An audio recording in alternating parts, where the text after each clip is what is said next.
Bismillahirrahmanirrahim. Assalamualaikum warahmatullahi wabarakatuh. Saya akan melanjutkan presentasi dari Miao mengenai transport CO2, yaitu Haldane Effect.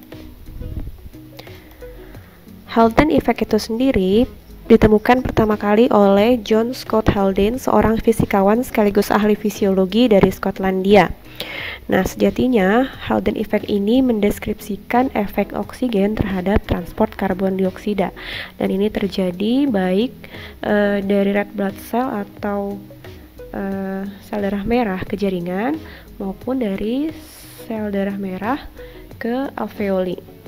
Nah, saya akan menjelaskan pada lokasi jaringan, ya, proses transport dari jaringan ke red blood cell.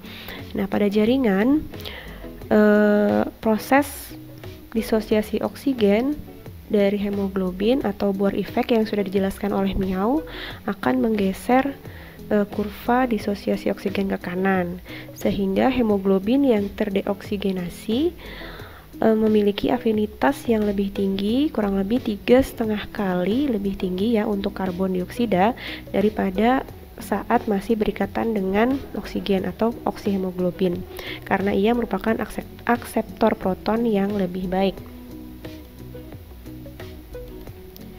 Nah, selanjutnya, oleh karena itu ketika hemoglobin dideoksigenasi, terdapat reaksi pemisahan molekul asam, yaitu asam bikarbonat, menghasilkan ion H+, yang selanjutnya akan meningkatkan jumlah CO2 yang berikatan dengan hemoglobin. Nah, jadi H+-nya dipakai oleh ikatan antara H+, Hb, dan CO2 dan membentuk karbamino hemoglobin.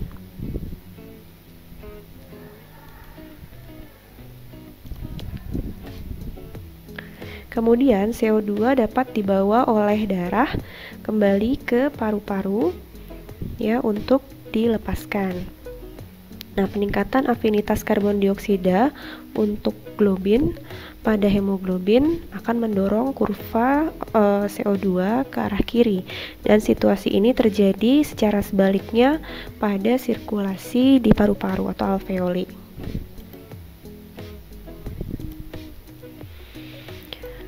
Nah, Haldane shift atau pergeseran Haldane adalah pergeseran ke kiri dari kurva disosiasi CO2 yang menandakan peningkatan afinitas hemoglobin terhadap karbon dioksida atau CO2.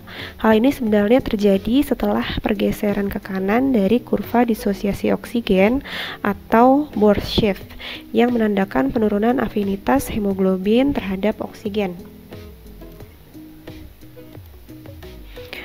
Nah, gabungan dari kedua kurva menunjukkan efek alosterik karbon dioksida terhadap oksigen dalam hemoglobin, dan sebaliknya efek oksigen terhadap CO2.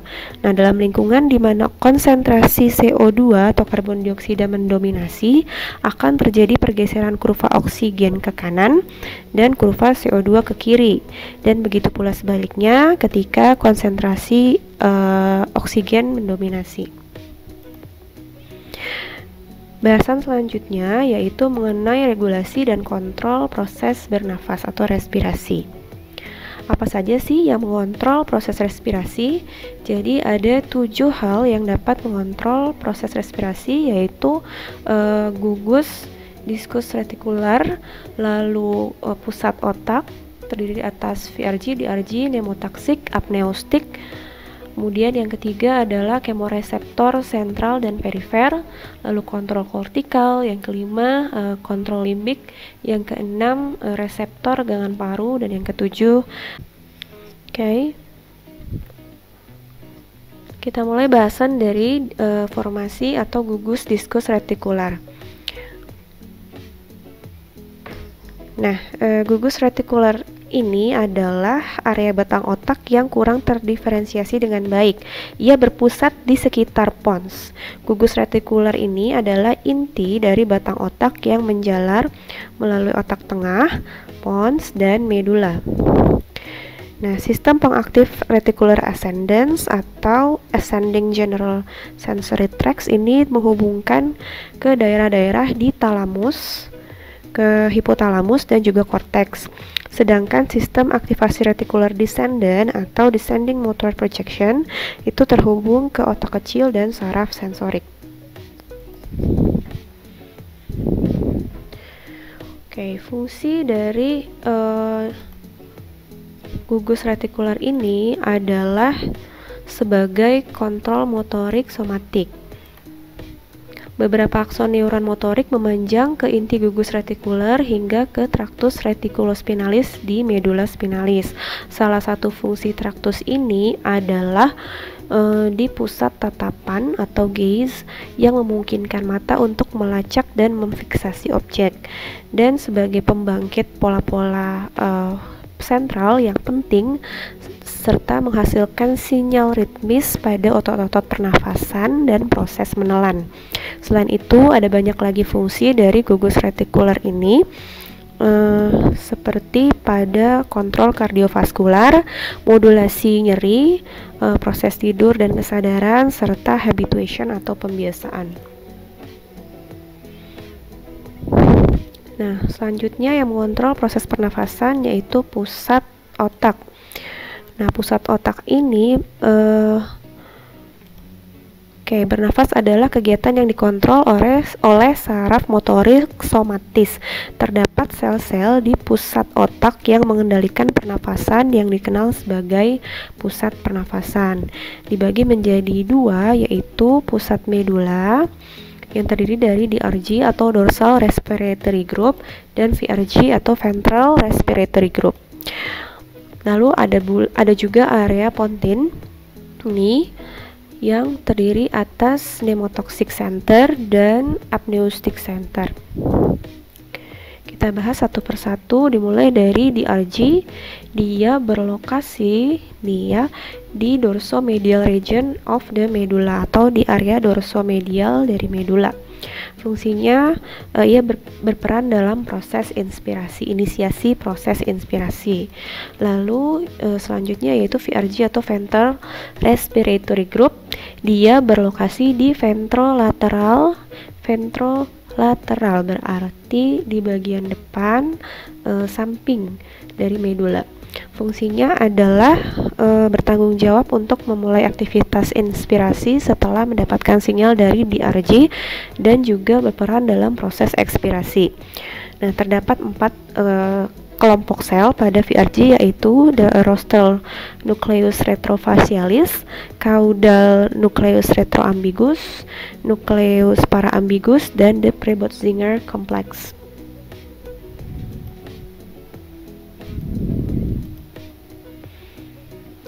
Nah, bagian manapun yang memulai fase inspirasi, baik DRG maupun VRG, efek yang ditimbulkan sama, yaitu kontraksi otot-otot pernafasan.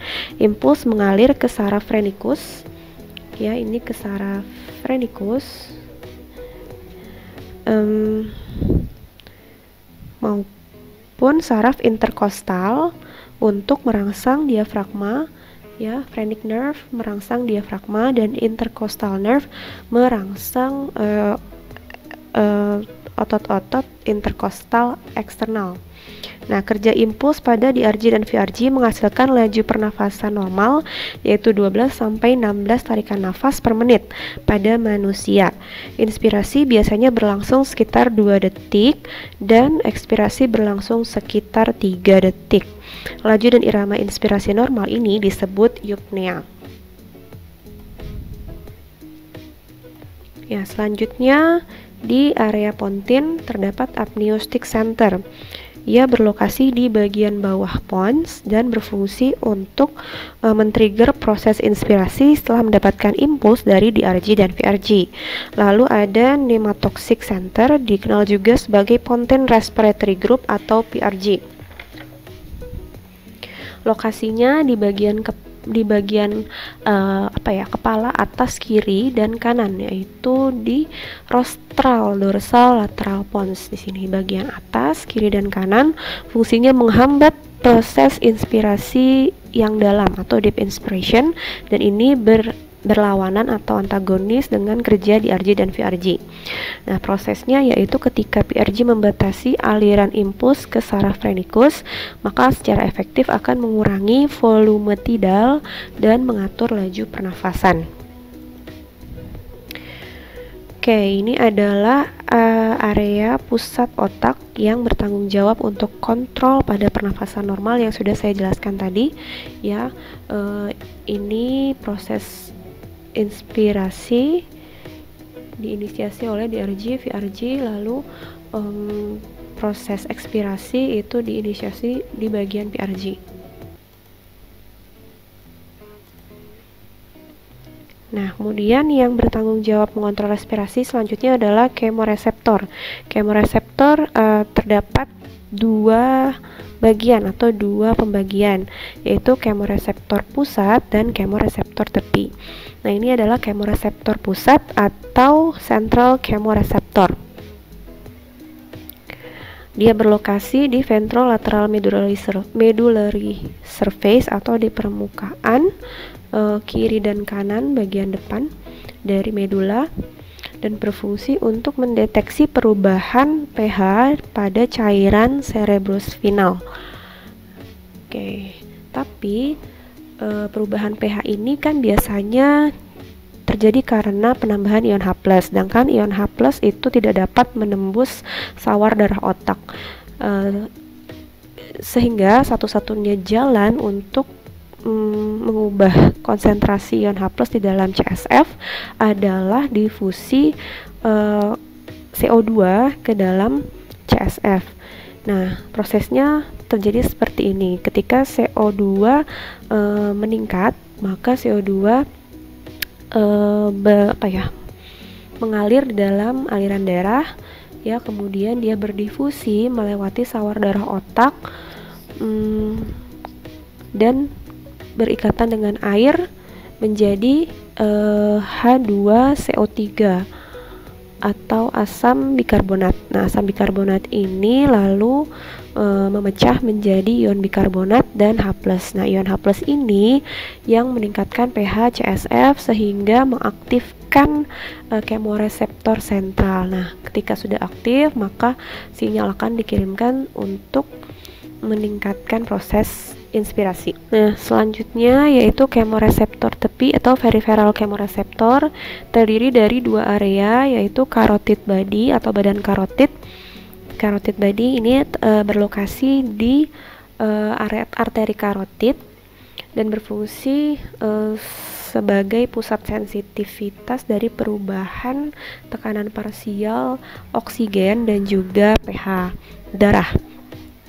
Nah, yang kedua yaitu badan aorta atau aortic body, lokasinya di lengkung aorta.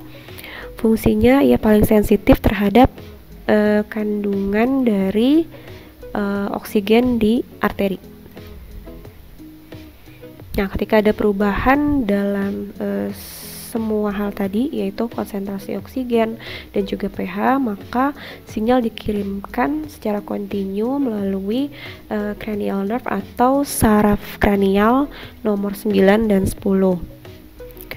Dan proses ini diaktifkan oleh terjadinya penurunan tekanan oksigen atau hipoksia, lalu kenaikan ion hidrogen atau ion H+ yang menyebabkan asidosis metabolik dan kenaikan CO2 yang menyebabkan asidosis pernafasan. Nah, ini adalah resume dari bagaimana kemoreseptor mengontrol breathing. Di sini dapat dilihat bahwa central kemoreseptor itu memediasi 70% dari respon perubahan kadar CO2 dalam darah, dan peripheral kemoreseptor itu memediasi 30% dari perubahan kadar CO2 dalam darah. Lalu selanjutnya akan terjadi respon ya berupa proses inspirasi.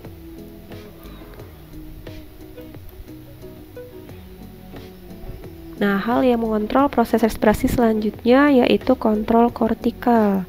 Apa itu kontrol kortikal? Dia merupakan sinyal langsung dan sadar dari korteks motorik otak dan ini lebih kuat dari kontrol medula.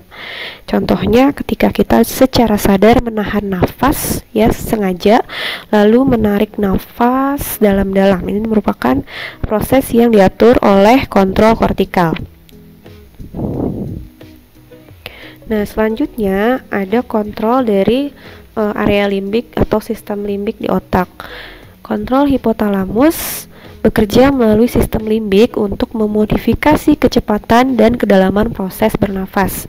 Contohnya ketika seorang yang marah, dia akan menahan nafas, lalu naiknya suhu tubuh berperan meningkatkan laju pernafasan. Lalu ketika kita melihat gebetan, dia lagi deg-degan, lalu nafas juga ikut menjadi meningkat laju pernafasannya. Nah, itu adalah kerja dari sistem limbik. Nah, yang keenam, pernafasan juga diatur oleh reseptor di regangan paru. Nah, reseptor regangan paru terdapat di otot polos yang ada di sepanjang saluran udara yang merespon peregangan secara berlebihan atau refleks inflasi atau pengembangan paru-paru selama proses inspirasi dalam. Jadi proses refleks ini disebut dengan Herring-Brewer reflex. Dan prosesnya ketika paru-paru itu mengembang secara maksimal, lalu reseptor regangan paru menjadi aktif. Mengaktifkan pula saraf vagus ya, mengirimkan sinyal kepada neuron-neuron medullary inspirator sehingga sudah cukup nih peregangan parunya. Nah, sekarang waktunya untuk menghembuskan napas atau terjadilah proses ekspirasi. Yang ketujuh, yang terakhir adalah gas-gas yang dapat mengiritasi. Nah, gas iritan ini adalah gas-gas yang dapat ketika dihirup akan larut dalam kandungan air pada mukosa saluran pernafasan sehingga menyebabkan respons peradangan. Biasanya karena pelepasan radikal yang bersifat asam maupun basa. Paparan terhadap gas iritan secara dominan mempengaruhi saluran udara sehingga menyebabkan trakeitis, bronkitis, dan bronkiolitis. Zat inhalasi lain mungkin langsung dapat meracuni tubuh, misalnya sianida, karbon monoksida ya, yang menyebabkan banyaknya korban meninggal ketika berada di dalam mobil dalam kondisi tertutup. Nah, efek menghirup gas ini tergantung pada kadar dan lamanya paparan pada agen spesifik di dalam tubuh. Nah, contoh-contoh gas iritan ini antara lain hidrogen sulfida. Nah, contohnya adalah hidrogen sulfida yang menghalangi sistem sitokrom dan menghambat respirasi seluler. Ada juga klor, fosgen, sulfur dioksida, hidrogen klorida, nitrogen dioksida, ozon, dan amonia. Nah, ini adalah summary atau rangkuman dari semua input sensori yang dapat mempengaruhi proses bernafas. Tadi ada gugus ini ya, respirator, kemudian regangan paru, zat iritan, kemudian proprioreseptor di otot, kemoreseptor pusat, tepi, dan juga sistem limbik.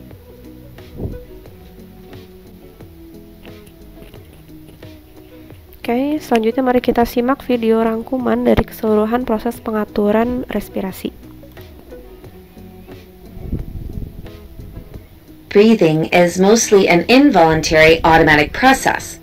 Because its major function is to supply the body with oxygen and remove carbon dioxide, the rate and depth of breathing is generally regulated by carbon dioxide status or the need for oxygen. For example, breathing automatically accelerates with physical exercise when the body's need for oxygen is increased.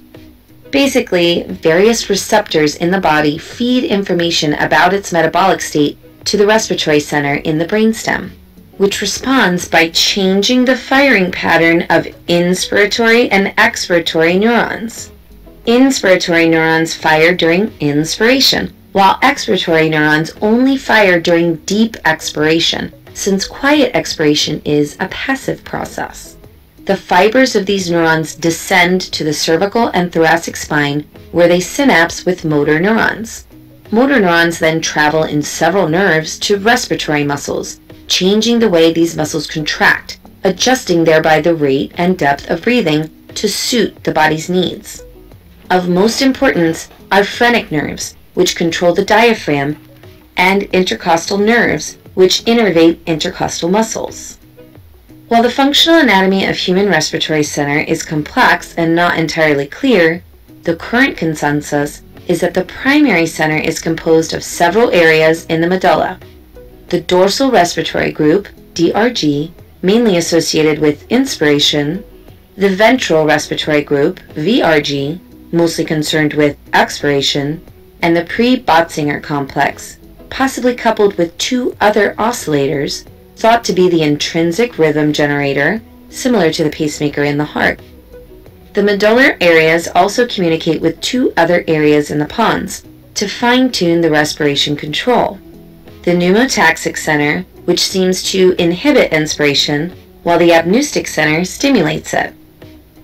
The most important factor regulating breathing rate is the concentration of carbon dioxide. Changes in carbon dioxide leads to changes in pH, and these are detected by chemoreceptors.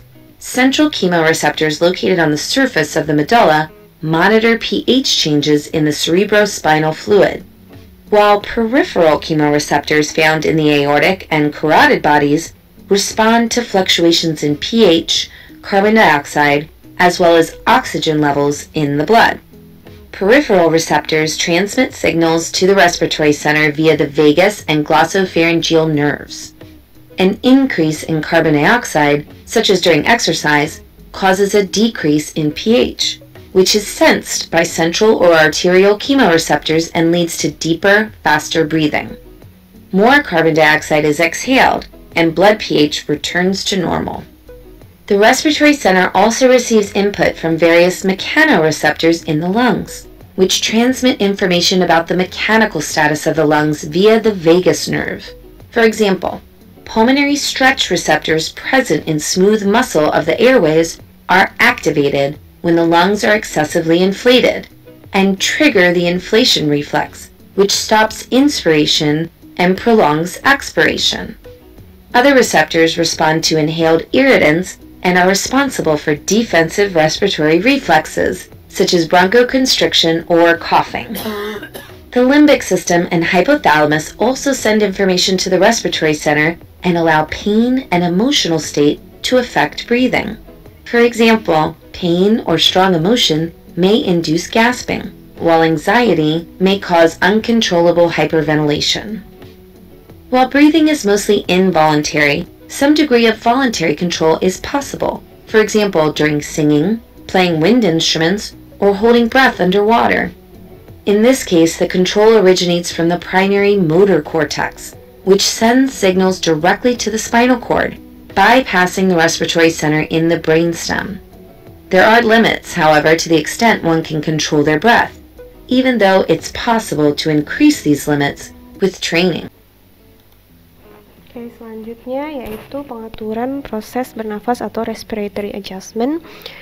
Saya akan menjelaskan sedikit ya ketika kita sedang berolahraga, maka penyesuaian pernafasan ini disesuaikan dengan intensitas dan durasi latihan. Nah, ketika latihan berat, maka laju respirasi bisa bertambah 20 kali lipat. Pernafasan menjadi lebih dalam dan lebih kuat, tetapi laju pernafasan mungkin tidak berubah secara signifikan. Kondisi ini disebut dengan hiperpnea.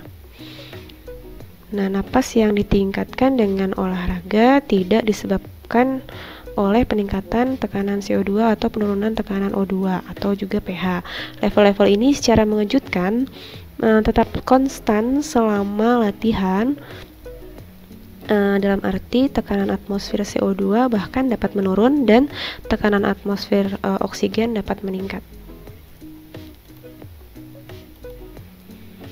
Saat latihan dimulai, pernafasan meningkat secara tiba-tiba, kemudian naik perlahan dan mencapai kondisi yang stabil.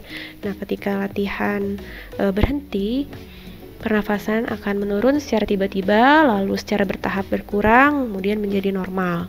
Nah, faktor persarafan yang menyebabkan perubahan di atas antara lain stimulus psikis, aktivasi dari motor kortikal yang tadi disadari, maupun impuls dari proprioceptors di otot.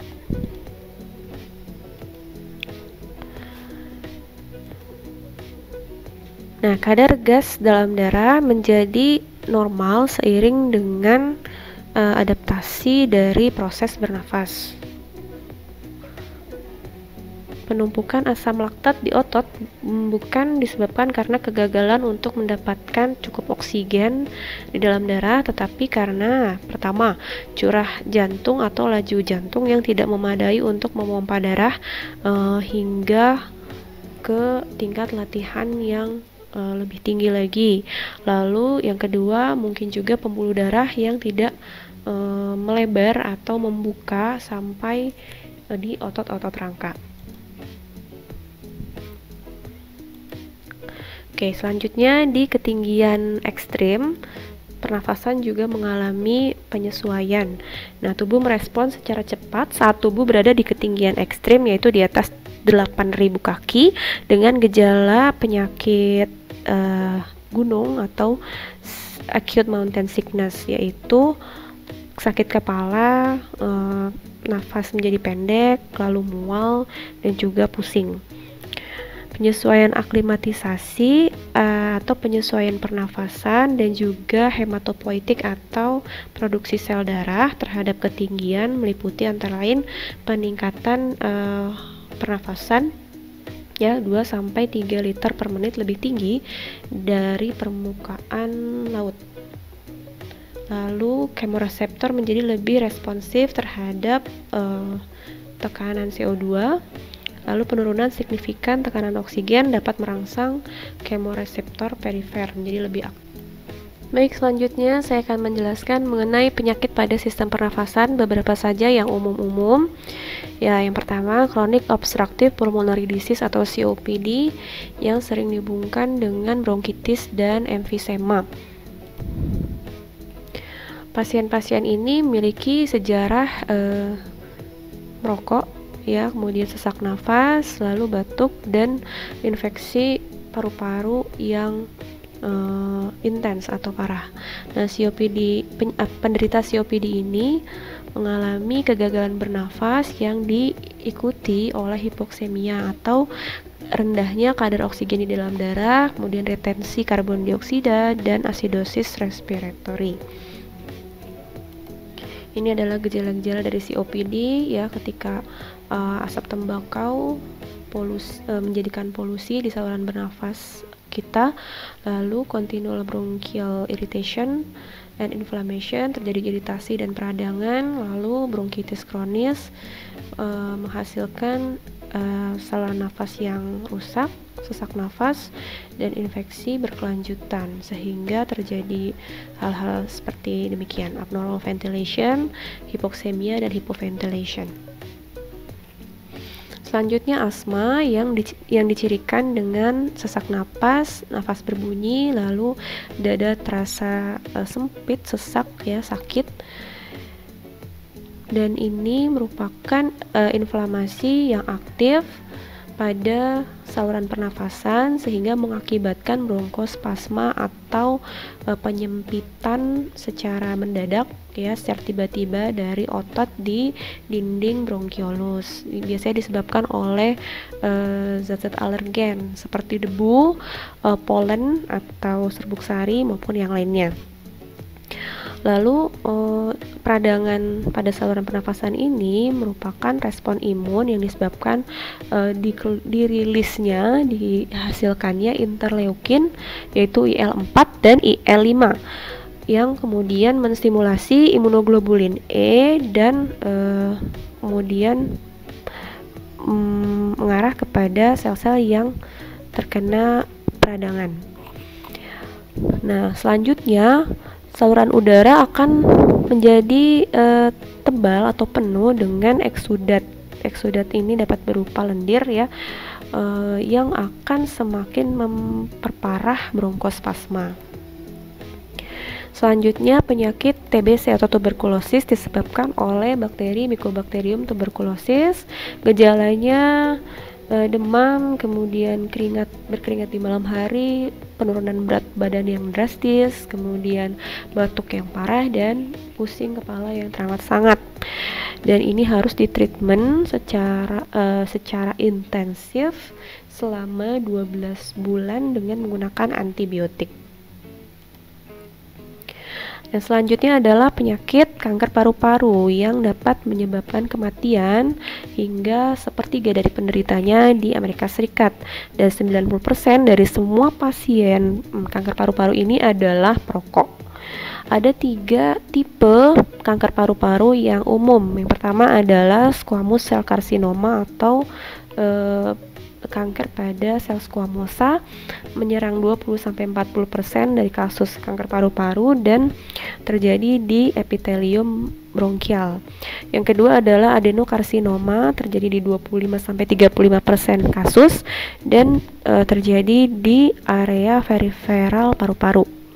Dan yang ketiga adalah small cell carcinoma atau kanker sel-sel kecil, terjadi pada 20-25% kasus yang mengandung sel-sel yang seperti limfosit, kemudian berada di bronki dan kemudian menyebar atau bermetastasis ke jaringan-jaringan yang lain. Nah, ini adalah gambaran stage atau mungkin bisa disebut juga stadium pada kanker paru-paru. Stadium pertama, tumornya berukuran 1 cm sampai 4 cm dan ini tidak menyebar dari paru-paru. Stadium kedua, tumornya berukuran 3 sampai 7 cm dan penyakit ini dapat menyebar ke nodus-nodus limfa, tapi tidak di area yang jauh dari area yang awal. Lalu stadium 3, tumor ini berukuran lebih dari 7 cm. Penyakit ini dapat menyerang ke lebih dari 1 nodus limfa, tapi tidak di area yang jauh dari body atau tubuh. Lalu stage terakhir atau stadium akhir, kanker ini telah menyebar jauh dari area asalnya ke seluruh bagian tubuh dan ini sudah tidak dapat ditolong. So friends, this is what will happen to our lungs kalau kita melanjutkan kebiasaan buruk yaitu merokok. So it's going to ruin our life. Please stop smoking. Lebih baik mencegah daripada terlambat. Ya, sekian dari saya. Terima kasih atas perhatiannya. Wabillahi taufiq wal hidayah. Wassalamualaikum warahmatullahi wabarakatuh.